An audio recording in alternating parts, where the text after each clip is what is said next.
Pueden ver mi pantalla en este momento, ¿verdad?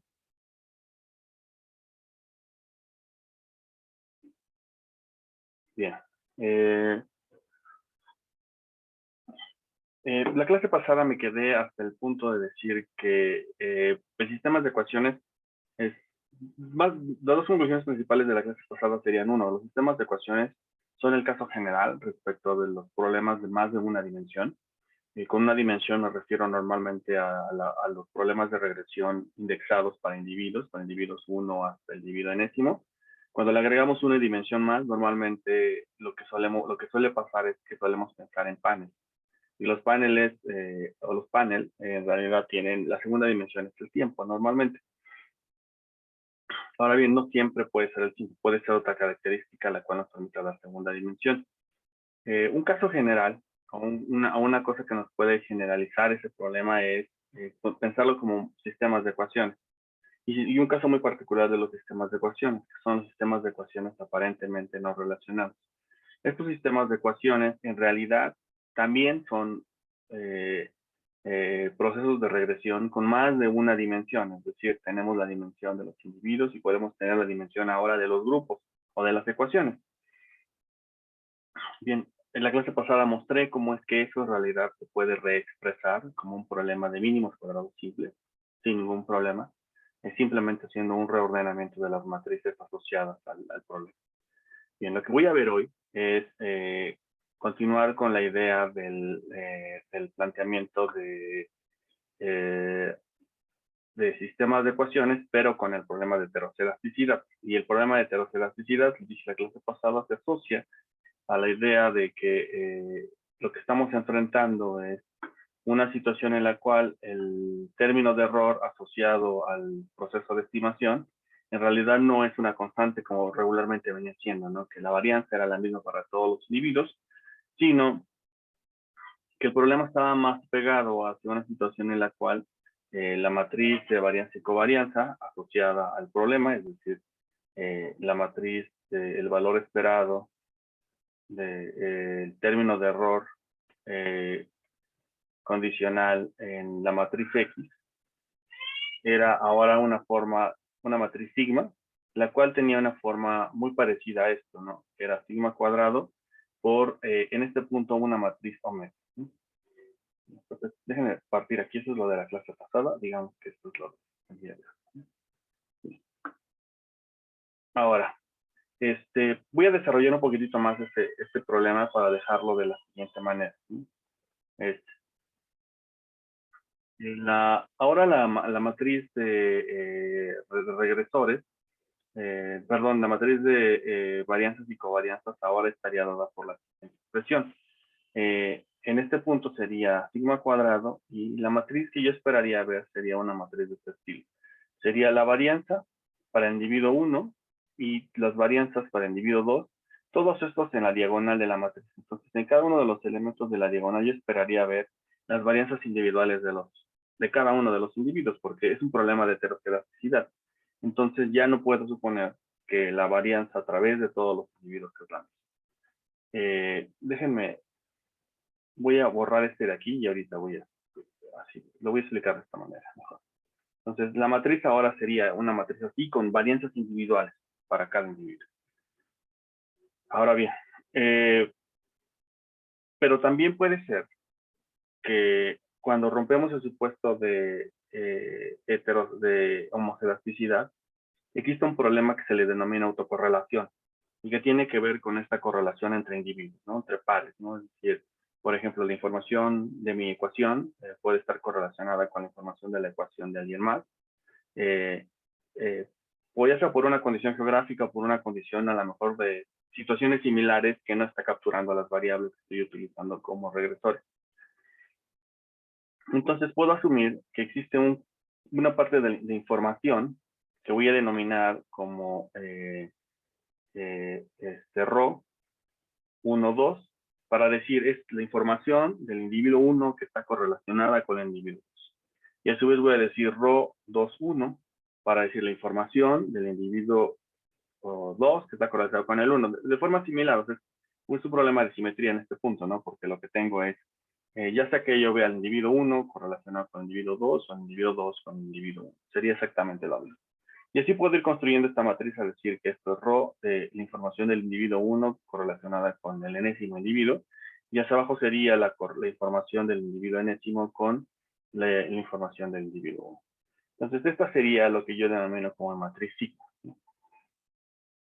Bien, ahora, esta matriz sigma la puedo aún descomponer de la siguiente manera. Puedo decir, hay una parte de la matriz que sigue siendo constante y voy a denominar como sigma cuadrado de esta parte.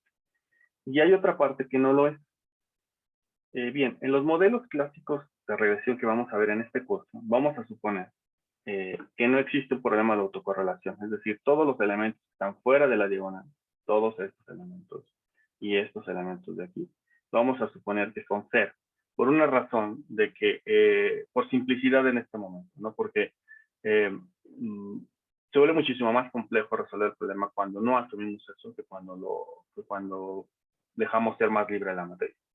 Entonces, vamos a asumir en este punto que no existe autocorrelación y vamos a decir que solamente hay un problema de heteroscedasticidad, por lo tanto, solo los elementos de la diagonal serán distintos de cero y esos elementos serán los que irán cambiando conforme vayan pasando los individuos. Muy seguramente después, si nos da tiempo en el curso, podremos ir relajando este supuesto y veremos cómo se van formando los problemas un poquito más complejos para la estimación. Bien, entonces asumiendo ese hecho, entonces yo voy a decir que en general esta matriz, y lo voy a decir así por simplicidad o por un tema de exposición del curso, voy a decir que esta matriz en realidad se va a ver de una forma así. Va a ser sigma cuadrado 1, 0, 0, sigma cuadrado 2, y todos los elementos de la diagonal serán distintos de 0, pero todos los elementos dentro de la diagonal serán las variantes individuales, ¿no? Dicho eso, entonces voy a asumir que la matriz de sigma se puede descomponer por una parte constante, que es a través de todos los individuos cuadrada, y otra parte que es variable, ¿no? Que esta es toda la información del individuo 1, la información del individuo 2 y la información asociada al individuo enésimo y todos los elementos fuera de la diagonal 0. Esta es una forma muy simple de pensar el problema, ¿no? En este sentido es que yo pienso que esto se puede simbolizar simplemente como sigma cuadrado multiplicado por omega. ¿Vale? Bien. Ahora, ya que tengo planteado mi problema y lo simplifiqué al caso más sencillo que puedo estimar, voy a hacer el procedimiento de estimación. Porque romper este supuesto de homoscedasticidad implica algunas cosas, ¿no? Las cosas que implica es que, bueno, al no ser los términos de error, al no ser homoscedásticos, entonces puede generar un problema de eficiencia. Un problema de eficiencia que se puede traducir en errores estándar muchísimo más grandes, que a su vez se puede traducir en probabilidades de rechazar hipótesis nulas ciertas, simplemente porque no controlé por el problema de la variabilidad de los datos. Entonces, una vez que controlo este problema, existen posibilidades de que los coeficientes asociados a mi regresión pasen más la prueba de hipótesis respecto de que no lo hagan. Vamos a ajustar este problema. Entonces, ¿cómo resuelvo el problema de heteroscedasticidad? Bien, lo voy a resolver de la siguiente manera. Voy a utilizar una propiedad del álgebra lineal que dice que las matrices que son definidas positivas, como lo es la matriz de varianzas y covarianzas, es decir, sigma es una matriz definida positiva. ¿Cómo sé que es una matriz definida positiva? Porque de esa manera fue construida, ¿no? Entonces es una matriz definida positiva. Esta matriz definida positiva, entonces tiene una propiedad bien interesante. Es una propiedad de factorización de su inversa. Entonces, las matrices que son definidas positivas tienen la propiedad de que su inversa se puede descomponer a su vez en dos matrices. Una que le voy a denominar como P, y otra que P traspuesta y otra que le voy a denominar como P. Entonces podemos descomponer normalmente la matriz en dos submatrices o dos matrices, que su producto va a generar el inverso de la matriz. Pero a su vez también tiene una propiedad bien interesante. Resulta ser que las matrices como estas implican que que la traspuesta de esta matriz es igual a la matriz inversa. Es bien interesante este caso, ¿no? Bueno, nada más por el hecho de que por ser definida positiva y porque la manera en la que estoy pensando en la diagonal nada más, ¿no? Cuando ya pienso en un problema diferente para el caso de las partes fuera de la diagonal, esto ya no es tan cierto. Requiere de otras características, ¿no? Algebraicas. Entonces, ahora, dicho de esta manera, entonces, si es cierto que la matriz inversa se puede descomponer en P' por P, y eso a su vez es la matriz traspuesta, entonces quiere decir que puedo interpretar que la matriz sigma sin la transposición sería igual a la traspuesta de la traspuesta. Y esto implica que esto es igual a P por P traspuesta. ¿Sí? Entonces voy a utilizar esta propiedad de esta matriz para resolver el problema de heteroscedasticidad. Bien, ahora. Bien, ¿para qué quiero la matriz P? La matriz P es una matriz que me va a permitir ponderar la estimación. Voy a construir aquí un estimador que se le suele conocer como un estimador de mínimos cuadrados ponderados. Entonces, cuando ustedes leen en los textos mínimos cuadrados ponderados, deben asociarlo con el problema de estimación de mínimos cuadrados generalizados, asociado con el problema de heteroscedasticidad. Entonces, voy a utilizar la siguiente estrategia algebraica. Entonces, si puedo descomponer a sigma en P por P' y a su vez a su matriz inversa en P' por P, entonces voy a hacer lo siguiente.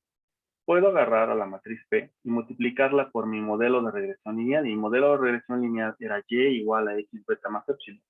Entonces voy a agarrar. Va a ser P, multiplica Y. P a su vez se multiplica a X por beta más P que multiplica a epsilon. ¿Sí? Entonces en este punto no he hecho nada a mi modelo de regresión lineal. Lo único que he hecho es como reescalarlo, ¿no? Mi recta de regresión es Y igual a X beta más epsilon. Lo que estoy haciendo es como reescalarla, la reescalo por una matriz P. Ahora, este reescalamiento lo voy a llamar simplemente como Y subíndice pelitos, ¿no? Entonces voy a decir, esto es Y pelitos y esto va a ser igual a X por subíndice igual pelitos. Por beta, ya multiplica a un epsilon, subíndice también pelitos. ¿Sí? Simplemente por notación en este punto, ¿no? Para no traer arrastrando la P multiplicada por la Y, sino simplificar un poco la notación. Ahora bien, entonces, voy a suponer que esta nueva expresión, es mi nuevo modelo estimado. ¿Sí?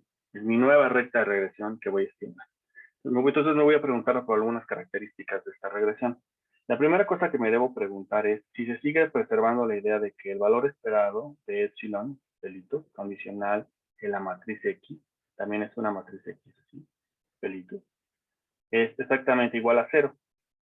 Bueno, vamos a ver si esto es cierto. ¿Cómo lo sé? Bueno, entonces tomar el valor esperado de epsilon pelitos es igual a P, que multiplica epsilon, condicional en X, ¿no? Entonces, P en realidad es una matriz de constantes en términos del valor esperado. Entonces, lo que tengo es P, que multiplica el valor esperado de epsilon condicional en la matriz X. Y yo sabía que este valor esperado de epsilon es exactamente igual a 0, por lo tanto, esto es igual a P por 0, lo cual implica que esto es igual a 0, ¿no? Entonces, algo que es cierto es que se sigue preservando la propiedad de que el error de la regresión sigue siendo en promedio 0. Entonces, eso no se modifica con esta estructura. Ahora veamos otra característica del modelo lineal. Si se dan cuenta, haber multiplicado por P no modificó la linealidad del modelo. Esto sigue siendo un modelo lineal. Entonces, por eso ni me voy a preocupar. Esa propiedad se sigue sosteniendo sin duda. Tampoco tengo la impresión de que haber multiplicado por P me vaya a generar un problema de multicolinealidad, porque es una matriz P que está multiplicando todos los elementos. Es como reescalarlos, ¿no? Es como tomar todas las variables X y, por ejemplo, reescalarlas por una nueva media, por una nueva varianza, hacerle una transformación simple como cuando hacemos una transformación de normalizar los datos o estandarizar, en algún otro libro les decimos eso, y en realidad eso no modifica la estructura de los datos, lo único que hace es que los hace, les cambia de escala, ¿no? Si estaban en una escala con un promedio alrededor de un valor dado, simplemente los estoy moviendo hacia otra media. Entonces yo puedo pensar que la matriz P no va a modificar esa estructura. Por lo tanto, difícilmente va a generar un problema de multicolonialidad. Entonces, tampoco me voy a preocupar por este problema. Esto me lleva entonces a preocuparme únicamente por una situación más, que es qué pasa con el problema de heteroselasticidad que venía yo arrastrando. Había dicho que en mi modelo lineal ya no cumplía los supuestos de homoselasticidad, sino que tenía un problema de heteroselasticidad. Vamos a ver qué le pasa a ese problema ahora que reescalé mi regresión. Entonces, una vez que reescalé mi regresión,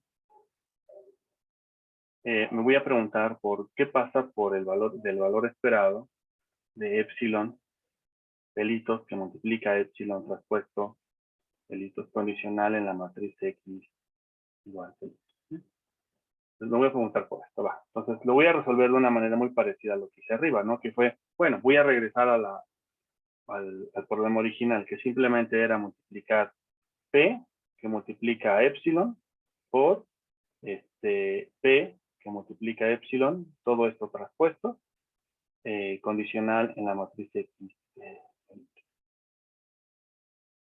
Ahora, entonces esto es igual al valor esperado de P que multiplica epsilon.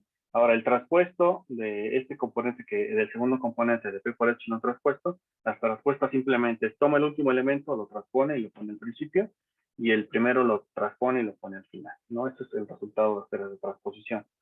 Entonces, esto es igual a epsilon traspuesto que multiplica a P traspuesto. ¿Vale? Condicional en X, perdón, me faltó una condición. Condicional en X.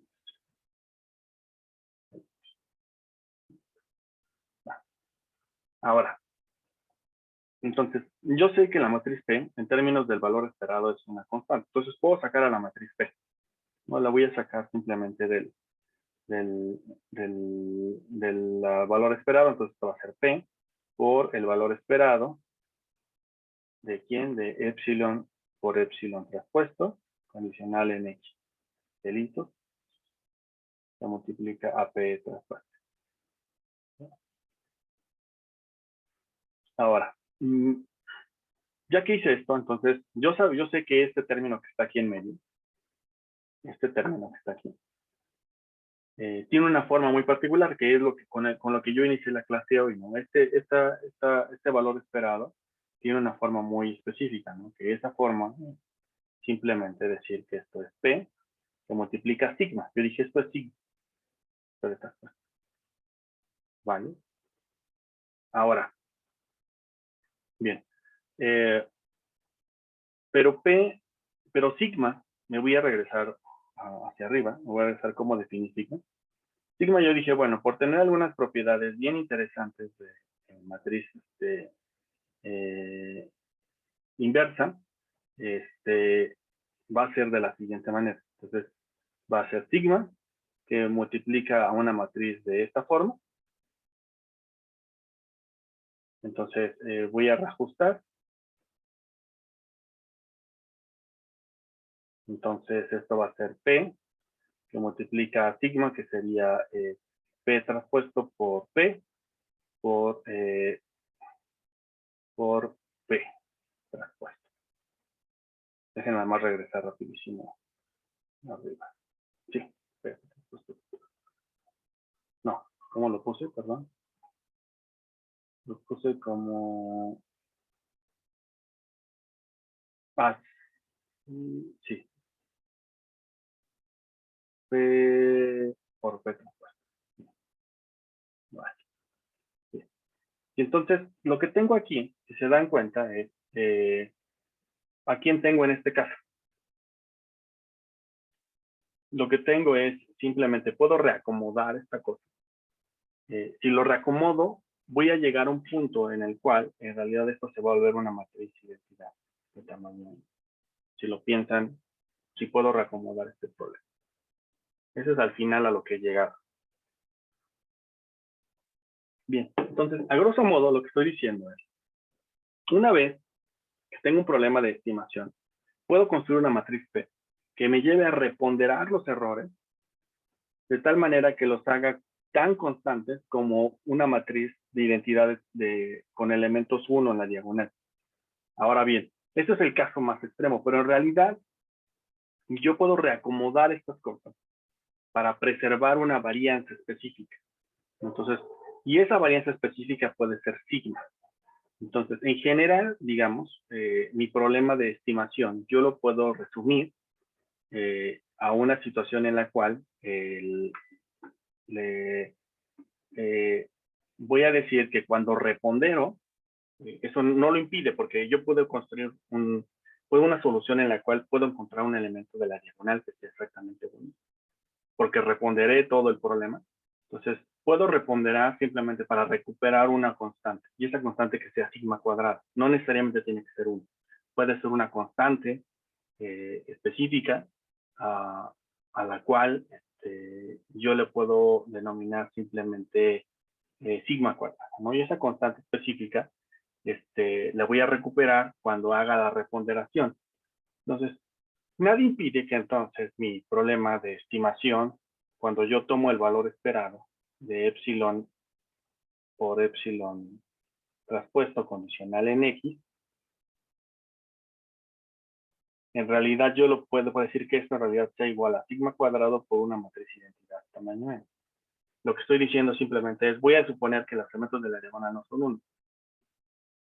¿Y cómo puedo suponer eso? Bueno, porque si pueden ser 1, pueden ser 1 multiplicado por una constante. No modifiquen nada el problema, porque en realidad 1 o la otra constante sigue siendo en términos abstractos una situación de homoscedasticiidad. Entonces, en general, yo voy a decir que siempre que reescale un modelo con esta transformación P, puedo reescalarlo a un nivel en el cual puedo recuperar una situación en la cual el modelo se vuelve homocedástico. ¿Sí? Bien. Ahora, voy a utilizar esa idea entonces para reestimar todo mi modelo. Si ustedes se acuerdan, yo había dicho que beta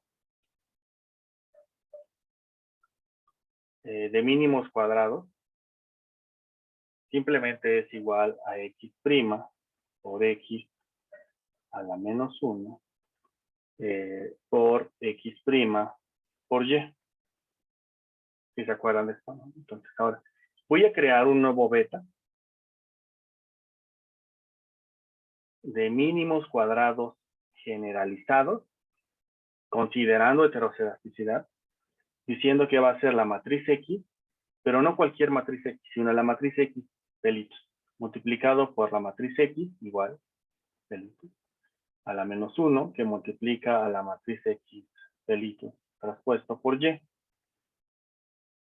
Es decir, la matriz X reescalada y el vector Y reescalados. ¿Sí? Ahora, una vez que hago esto, entonces puedo ver que esto es igual a P, que multiplica X, traspuesto, que multiplica a P por X, a la menos 1, que multiplica a P por X, a la menos 1, perdón, traspuesto,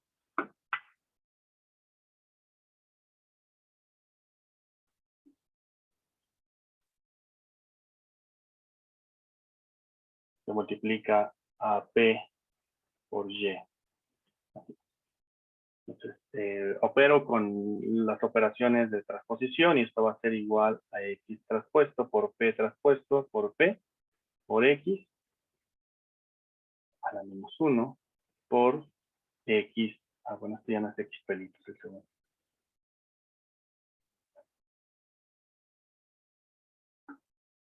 A X que multiplica a P traspuesto por P por la matriz Y, por el vector Y. Así. Y yo, si se acuerdan, P traspuesto por P, y ya había dicho que era la matriz sigma inversa, entonces esto va a ser igual a X' que multiplica a la matriz inversa, que multiplica a X, todo esto a la menos 1, y esto va a ser X, que multiplica a la matriz sigma inversa, que multiplica a Y. Pero sigma yo había dicho que se puede descomponer por un componente sigma cuadrado por una matriz omega. Entonces esto en realidad es igual a X prima por sigma cuadrado omega a la menos 1 por X a la menos 1 por X a la traspuesto. Se multiplica igual a sigma cuadrado omega a la menos 1 por Y. Entonces, esto es igual. Entonces, si ustedes se dan cuenta, este sigma cuadrado que está aquí, que está con este aquí, cuando yo haga el inverso de este, cuando tome el inverso final por esta matriz, entonces se va a volver en realidad sigma, y cuando multiplique por este sigma inverso, entonces se va a anular. Entonces, al final lo que me va a quedar es una matriz así. X' por omega a la menos 1 por X a la menos 1, que multiplica a X por omega por Y a la menos 1. Y este estimador que está aquí se le conoce como el estimador de mínimos cuadrados generalizados. El chiste, entonces, es estimar este nuevo beta. Y para estimar este nuevo beta, tengo que encontrar quién es la matriz sigma o quién es la matriz omega. Indirectamente es lo mismo. Recurrentemente lo que vamos a hacer es estimar la matriz sigma. Y porque no sabemos exactamente cuál es el valor de la constante sigma cuadrada asociado al problema. Entonces vamos a estimar la matriz sigma de forma completa. Y vamos luego a estimar en un segundo paso el valor próximo que podría ser sigma cuadrada.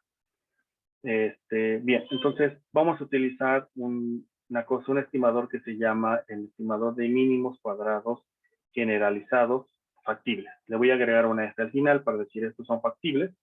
Y esto es simplemente decir que va a ser X' por la matriz sigma inversa estimada, voy a estimar esta matriz, por X a la menos 1, por X traspuesto por la matriz sigma a la menos 1 estimada por el vector Y.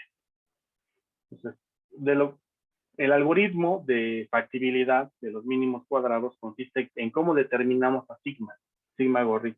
Bien. El algoritmo es, la propuesta del algoritmo es muy sencilla, ¿no? Entonces, mi propuesta del algoritmo es la siguiente.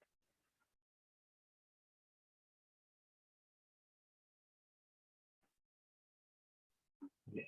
Entonces, el algoritmo es muy sencillo. Entonces, el primer paso es, hay que suponer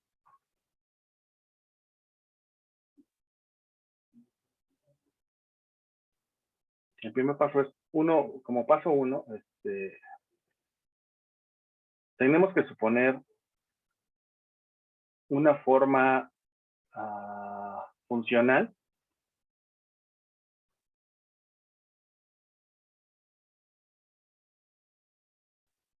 de sigma cuadrado y. ¿A qué me refiero con eso? Tenemos que asumir que sigma cuadrado y tiene alguna forma particular, ya sea que sea una forma exponencial o que sea una forma logarítmica, algún tipo de forma específica que tenga la variante. Normalmente lo que vamos a hacer es decir que sigma cuadrado y es una función de un conjunto de variables zi, donde zi es un conjunto de variables dentro de la regresión o fuera de la regresión, puede ser incluso variables que no necesariamente están funcionando en una regresión, que están causando la varianza. ¿Sí? Por ejemplo, puede ser una especie como de, imagínense que estamos estimando el poder, no sé, tal vez estimando como alguna característica de las empresas, ¿no? En México. Vamos a suponer que estamos estimando el margen de ganancia en función de diferentes características de la empresa. Entonces, creemos que lo que genera heteroelasticidad es el número de empleados, porque es el tamaño de la empresa. Entonces, podemos modelar la varianza en función de esa variable y decir que ese es el problema que está generando varianza. Entonces, Lo modelamos en función de esa, creamos la forma funcional y reconstruimos sigma cuadrado. Entonces, el chiste de este procedimiento es estimar a sigma y cuadrado, y una vez que lo podemos estimar, entonces podemos reconstruir sigma, la matriz sigma, porque la matriz sigma, si ustedes se acuerdan, consiste simplemente en una matriz que tiene como elementos de su diagonal a sigma 1 al cuadrado y hasta sigma n al cuadrado. Cero en los demás elementos. Entonces, el chiste de todos estos es construir una aproximación para cada uno de estos elementos. Y eso lo podemos hacer con una forma funcional como la que tengo. ¿Vale? Entonces, el algoritmo consiste en resolver este problema. Ahora, un segundo paso que hay que hacer para esto es, digamos que como pasos intermedios, es hacer algunas cosas como esta, ¿no? Es decir, tengo que construir quiénes los errores de la regresión y son simplemente encontrar quién es y menos x por beta, pero de beta gorrito, o sea, mi beta estimado, y de un beta de mínimos cuadrados ordinarios. Eso es normalmente lo que hacemos, ¿no? Entonces, estimamos el modelo como si no tuviera un problema de heteroelasticidad. Luego, entonces, construimos estos errores que son asociados a errores a un modelo sin heteroelasticidad. Luego de que tenemos eso, entonces, podemos, como tercer paso,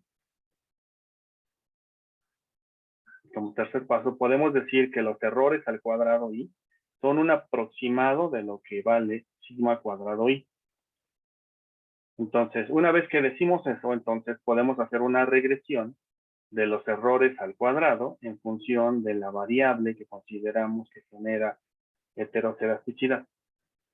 Con base en esto, entonces vamos a encontrar, vamos a llamarlo de esta manera, una especie de sigma cuadrado i estimado que va a ser muy próximo a mi error estimado cuadrado para cada uno de los individuos, el que haya yo estimado con la ecuación anterior.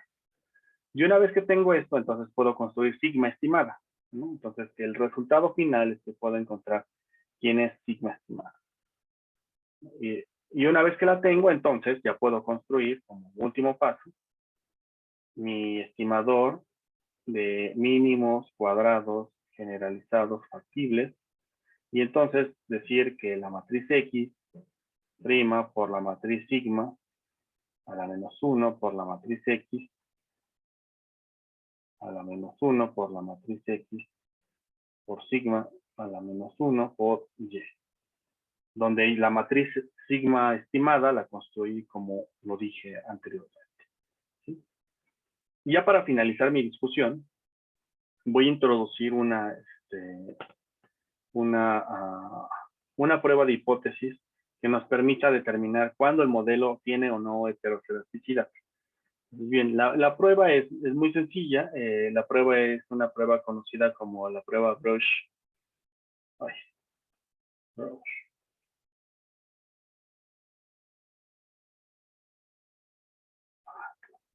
Déjame reescribirlo porque el lápiz está muy lento.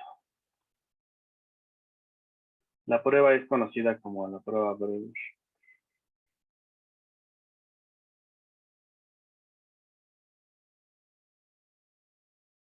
De Bruch-Pagan. Y la prueba consiste en lo siguiente: tiene una hipótesis nula que dice que la hipótesis nula es que las sigmas cuadradas sí son igual a sigma cuadrado una constante. Es decir, el modelo es homocedástico. Y por lo tanto, la hipótesis alternativa, es decir, HA o H1, sería no H0. ¿Sí? Bien. Ahora, esta prueba de Bruch-Pagan se basa en un estadístico de multiplicadores de Lagrange. Por lo tanto, lo vamos a simbolizar como un estadístico LM, que lo voy a poner de esta manera. Va a ser el estadístico de multiplicadores de Lagrange, LM, que va a estar dado por lo siguiente. Va a estar un medio del siguiente vector. va a ser un vector que va a comparar los términos de errores estimados al cuadrado para el individuo 1 dividido sobre la suma de los errores al cuadrado entre n. Entonces, si se dan cuenta, este elemento que está aquí abajo, en la división, en realidad era mi aproximado de varianza de mínimos cuadrados ordinarios. Menos 1.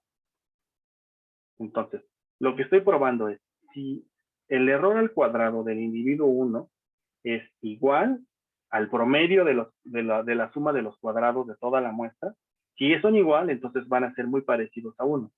Entonces, por eso le estoy restando el 1. Y así me voy a ir hasta el último elemento, que va a ser la suma de los cuadrados del individuo enésimo entre el promedio de la suma de los errores entre n menos 1. Entonces, si se dan cuenta, este vector es como compara las varianzas individuales con la varianza promedio. Entonces, si la varianza promedio es igual a las varianzas individuales, este vector debería ser muy cercano a 0. Pues, multiplicado por una matriz Z que va a contener a todas las variables que consideramos que son las que causan la heteroscedasticidad, que multiplica a esta matriz, ¿no? Z' por Z a la menos 1 por Z traspuesto, que multiplica al final a un vector muy parecido al primero, de hecho idéntico, 1 entre n menos 1, y hasta acá abajo sería el último, entre la suma de errores entre n menos 1. Y este último sería, el primero sería traspuesto. Entonces, lo que hace la prueba es simplemente probar si digamos, si tu modelo tiene heteroscedasticidad, entonces ninguno de los vectores extremos va a ser igual a 0, va a ser una cosa muy distinta de 0. Entonces, en este caso, vas a generar un estadístico LM muy grande. Si tu modelo tiene homoscedasticidad, entonces los vectores extremos van a ser muy cercanos a 0, porque en realidad comparar los errores al cuadrado de cada uno de los individuos respecto del promedio de los errores al cuadrado debería ser muy cercano a 0. Es muy cercano a 1, perdón, esa comparación. Entonces, cuando le quitas 1, se vuelve 0. Entonces, la prueba es muy sencilla, digamos, en términos intuitivos. El estadístico LM se distribuye como una chi cuadrado,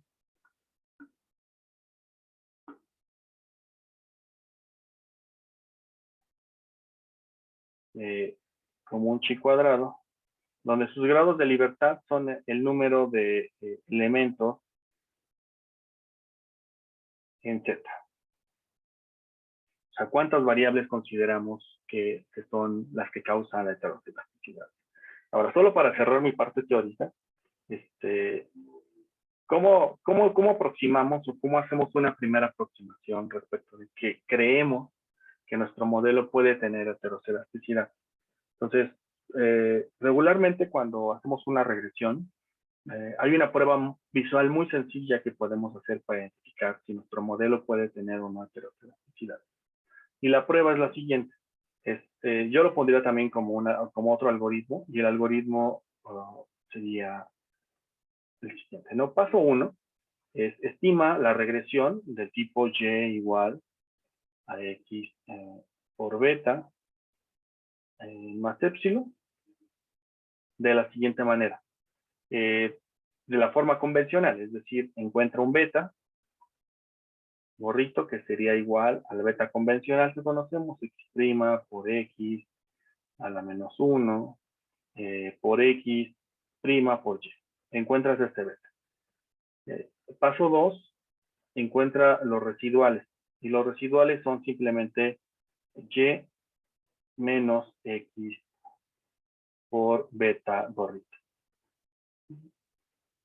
Ahora, los residuales, cada uno de los residuales individuales, cada uno de los EI, elévalos al cuadrado. ¿Sí? Entonces construye el vector de residuales al cuadrado, es decir, construye un vector que sea de la siguiente forma. E1 al cuadrado, E2 al cuadrado, así hasta E subíndice N al cuadrado. Construye este vector. ¿Sí? Ahora, y prueba lo siguiente. El último paso sería probar lo siguiente. toma tu vector de residuales al cuadrado y haz un scatter plot de la siguiente manera. Entonces, el scatter plot va a tener, por un lado,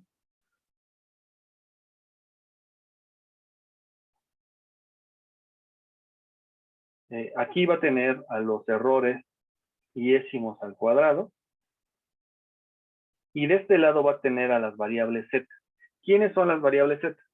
Normalmente lo que uno hace es, se agarra todas sus variables en la matriz X, es decir, z va a ser va a ser una variable que pertenece a la matriz X, alguna.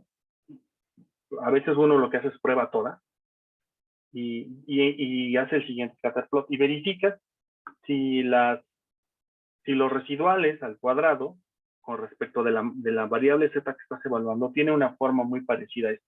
Pueden pasar varias cosas, pero la variable, lo más común es que pase es que ustedes observen una nube de puntos de esta manera, como una especie de abanico.